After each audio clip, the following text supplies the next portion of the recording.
Happy birthday if it's your birthday. Happy belated birthday if it's in the past. Happy future birthday if it's in the future. My name is Lime Green, and welcome to the Out of Time podcast, the podcast where you suggest me games that I've never played, but should have played a long time ago. We've done Mega Man Battle Network, whole bunch of Five Nights at Freddy's games, Ocarina of Time, Majora's Mask, and now we're doing Sonic Mania. Wowee.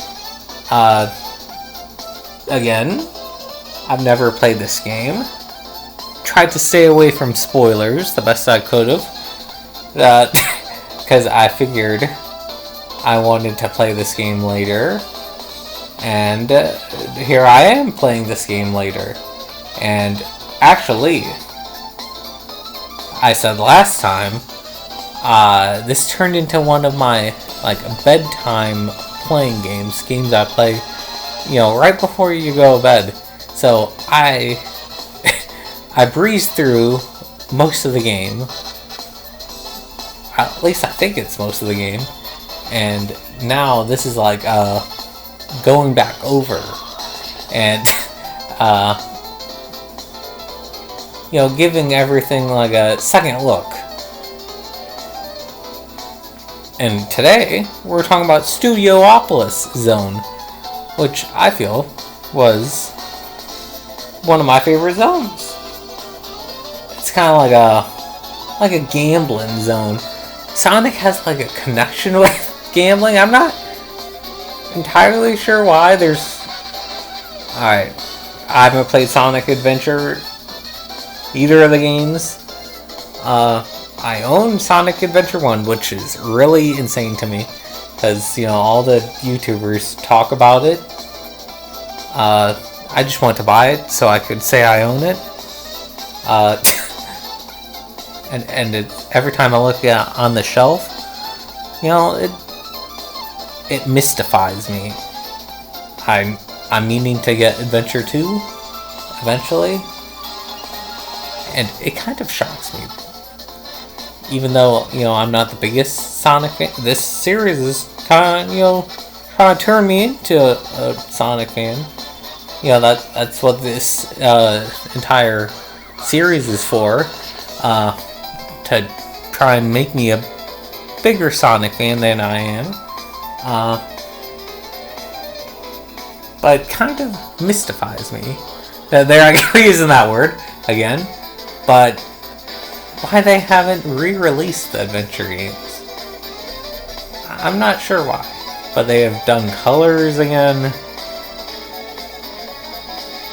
I feel like they've done other ones. They're doing Generations again. I don't know. That's another one I'm kind of looking forward to play.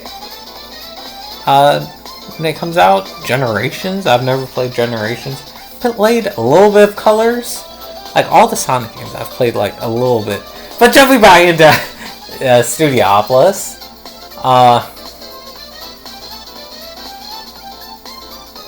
We're talking about gambling. There is it's kind of like a mix of gambling and studios. You get transported around in antenna beams and lasers, and there's those, I don't know what you call them, the checkpoints, but they're bouncy and they fling you up to places, and that's the gimmick. It ain't too bad of a gimmick, but it's an odd gimmick.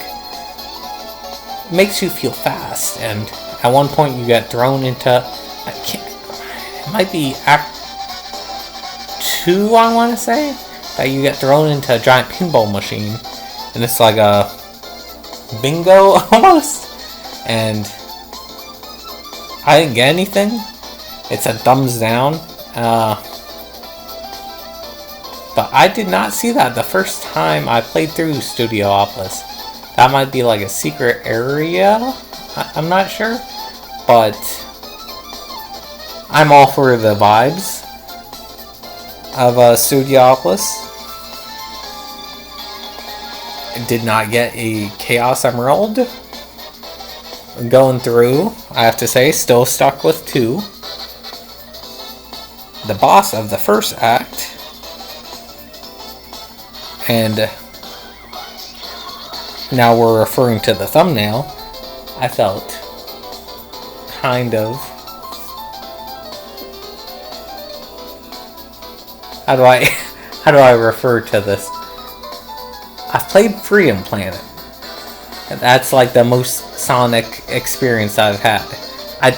And like Sonic, most Sonic games, I did not finish it.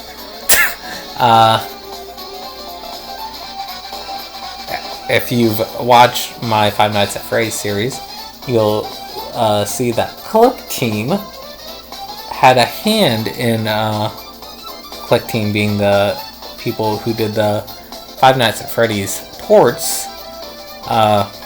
They are the ones that made like a engine that helped Freedom Planet what it is today. But I'm always saying, man, I gotta finish Freedom Planet. I gotta finish Freedom... And there's a second one now.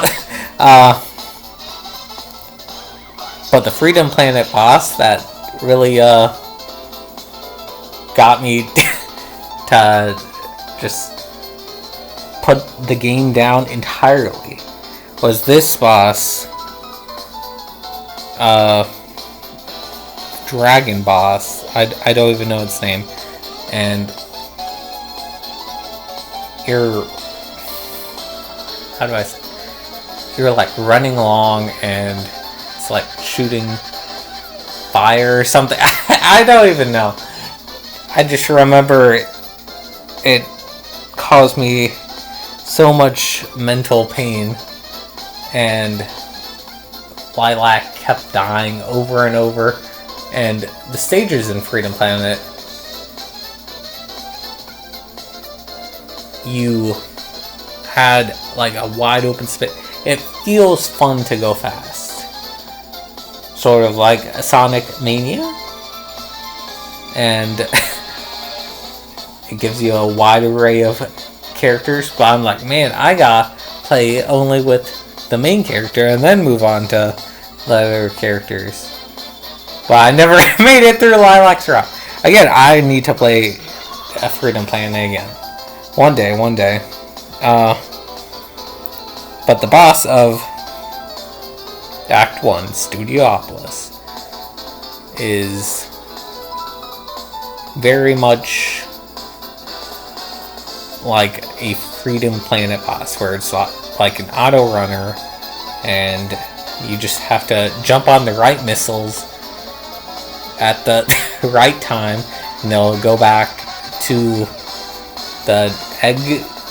I'm not sure what they are, like Eggland's Best, and then that's it. And then you go into Act 2 and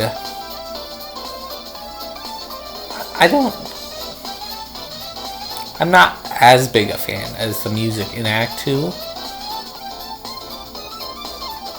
But the boss there, I felt kind of... If we're comparing bosses, the bosses... Yeah, I guess the bosses. They're reminded me, because it's Eggman and like a weather channel. Reminded me of the Kirby boss, where it's Mr. Shine and Mr. Bright, and you have to like jump to avoid the moon rays and jump to avoid the sun rays. And I really liked this weather-based boss, I guess. I can see how you can easily defeat this boss. You can just like pummel Eggman's egg carrier, is that it? And then easily dispatch him on a easy turn rotation. I'm not sure. Hopefully you get lucky. But it's a nice change-up. They're throwing a lot of ideas out there, and they're all sticking.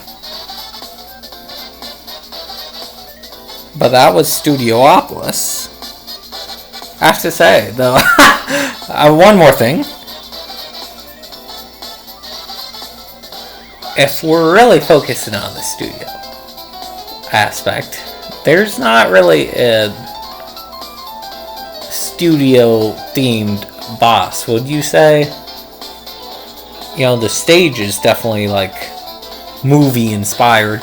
You're jumping out of, like, popcorn machines, and that's cool.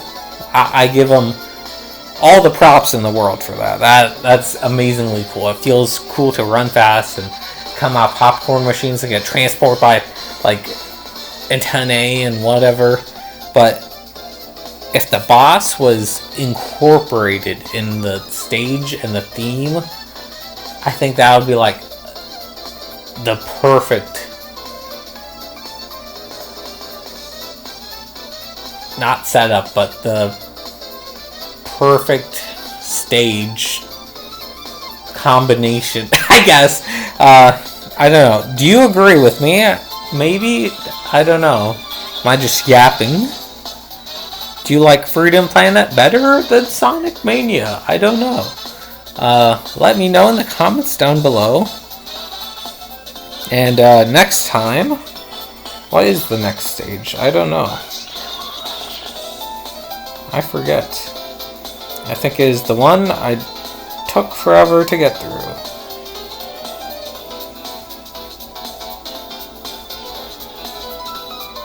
It is... okay, non-playable. It is Flying Battery Zone, and that one is kind of crazy. So next time we'll talk about Flying Battery Zone. Where are the batteries? Why is it flying? I cannot say. See ya then.